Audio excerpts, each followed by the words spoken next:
afternoon YouTube, and you join me back in the garage with my 2009 KTM RC8R. My name's James Stone, and today we'll be talking about deleting the Lambda sensors, also known as the O2 sensors, to improve rideability.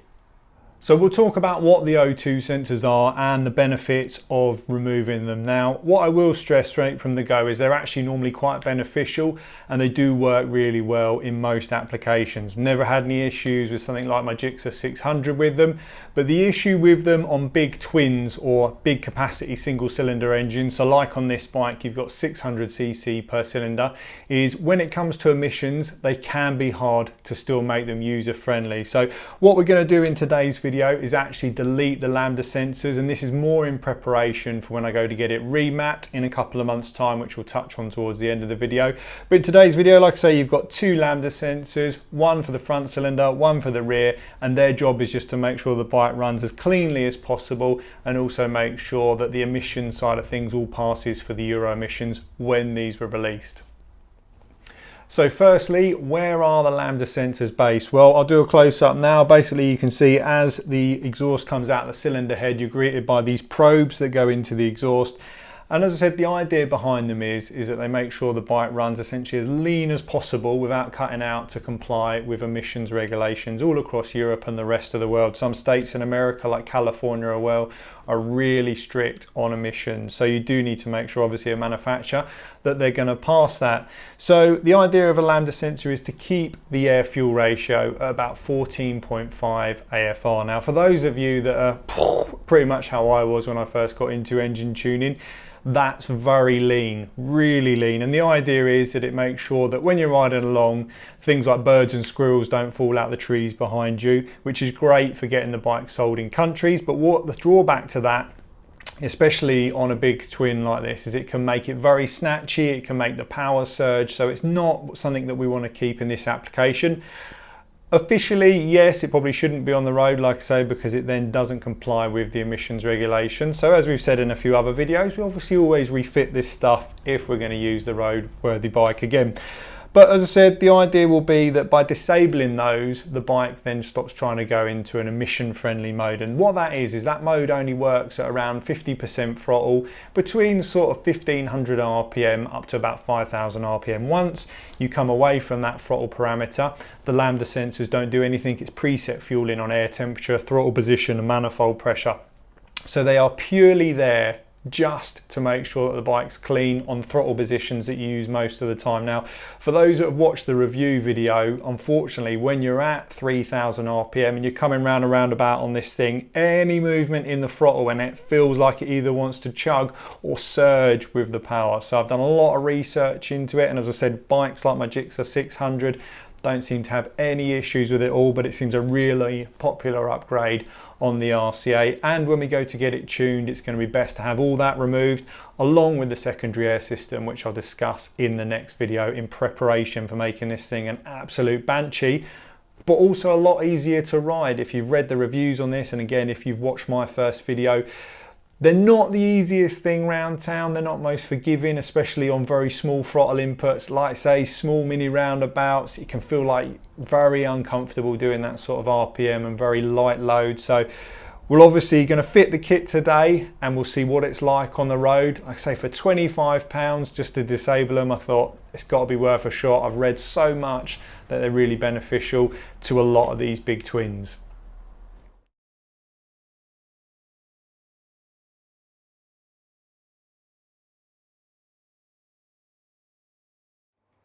So here you can see I've got the Lambda sensor at the top, I've got the Lambda sensor bung, and on the right I've got the Lambda sensor plug which goes into the loom.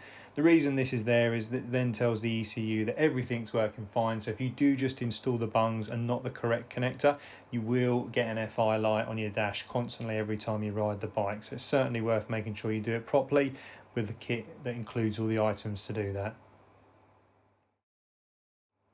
It's a pretty straightforward job. It doesn't take too long. I'd say an experienced mechanic should be doing it in about half an hour, if not less.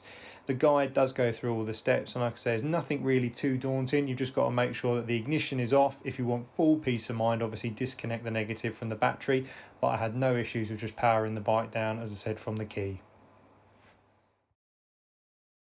The good news is you're not going to need any specialist tools to do the job. First up, you will need a 22mm spanner, and the reason for this is to remove the Lambda sensors. I'd advise against using anything like grips or open end grips so that you don't damage the frame or the pipework. You're also going to need a set of wire cutters to remove the tie wraps. I required a 3mm Allen key to move the fairing on the right hand side, a flathead screwdriver just to undo the clips, a 3/8 extension bar just to give a bit of easy access, a 3/8 ratchet,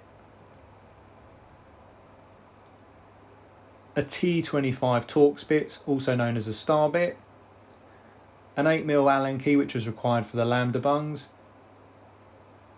and a suitable torque wrench that has a range of around 15 to 25 Newton meters. Finally, if you have got a torch, it does make things a little easier so that you can see behind the fairing, especially on the front one, but not essential. We'll start with the rear cylinder first. As you can see, the loom runs up the side of the frame, goes under the left-hand seat fairing, and the plug is literally to the bottom left-hand side of the fuel tank. Now, it's held on by a few cable ties, but as you start removing the fairing, you'll see where it's clipped in place. With the driver's seat removed, you'll then need to take your T25 Torx bit. There are two retaining clips on the side that hold this small piece of fairing in place. You will need to remove this so that you can access the loom towards the plug.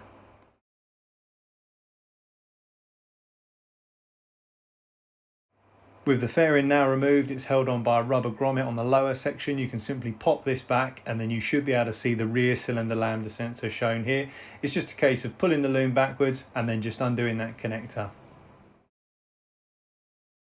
With the Lambda sensor now unplugged, you should be able to install your Lambda plug, which goes into the loom so that the bike thinks everything is running perfectly normal. You'll now have the Lambda sensor hanging out of the exhaust, which you just need to undo with the 22mm spanner. It can be a little bit tight if they've never been removed before, but with a force, they should come out without any real issues.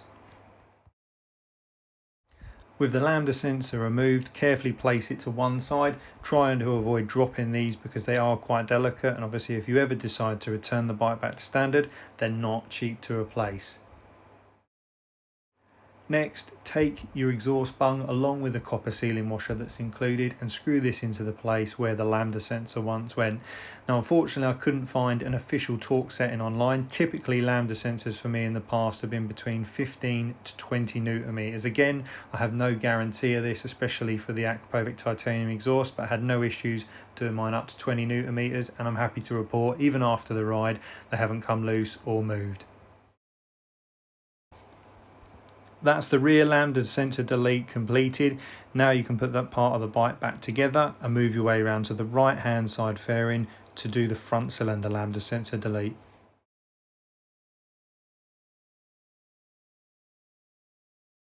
Next, you'll need to remove the three 3mm Allen keys at the top right hand fairing, the two 3mm Allen keys at the bottom, and the one just round the back that's situated to the bottom right hand side of the fuel tank.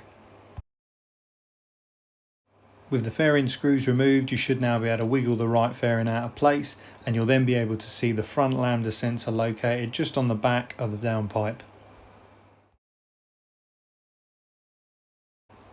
Pretty much identical to the rear Lambda sensor, you'll just need to follow the loom back up. There was one cable tie on mine holding just before the plug. You simply snip this, undo the Lambda sensor plug, and then use your 22mm spanner again just to crack off the Lambda sensor. Finally, insert again, just like the rear cylinder, the loom plug that goes in place so that the bike thinks everything's working normally.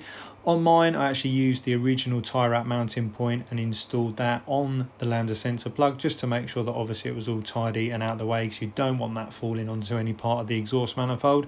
Finally, put the bung in the exhaust. Again, I torqued it up to 20 Newton meters, and then it's just simply a case of firing the bike up, and you should have no error lights, and it should literally fire on the button with no hesitation.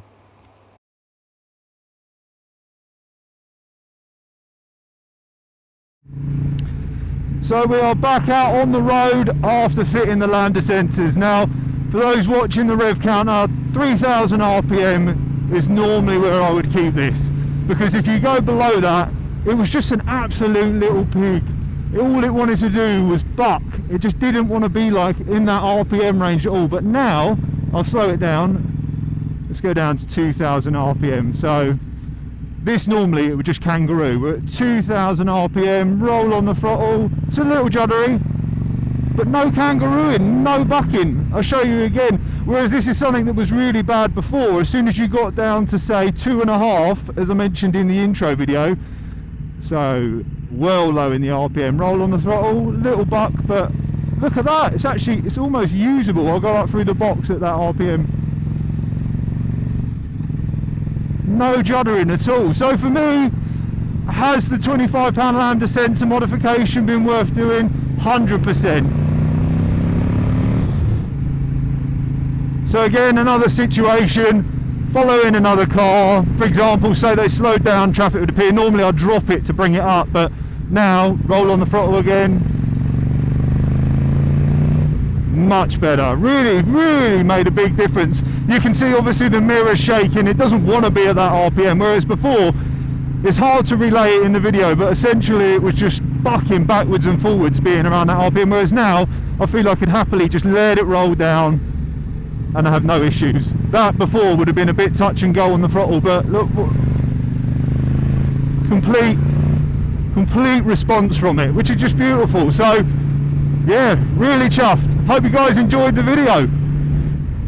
If you enjoyed the video, make sure you give the channel a like and a subscribe. We've got plenty more coming from the KTM RC8R. We're actually now booked in with a tuner to get it mapped, and I've been talking, or sent a message even, to Rottweiler Performance about one of their intake kits. So not that this thing really needs any more power, but never hurts to have a little bit more. So we're going to be fitting that, and obviously I'll do a video on getting the kit and with it being on the rolling road, providing we don't go back down into lockdown. So back in the garage again, we've been out on the road test. As you can see, the bike is running so much better for that. So we're now, like I say, ready for the tuning for £25. Would I recommend doing them? 100%. And like I say, for the performance I've gained in usability, not so much peak power or anything, but the actual rideability of the bike, well worth doing if you own an RC8 and it's got the Lambda sensor still plugged in.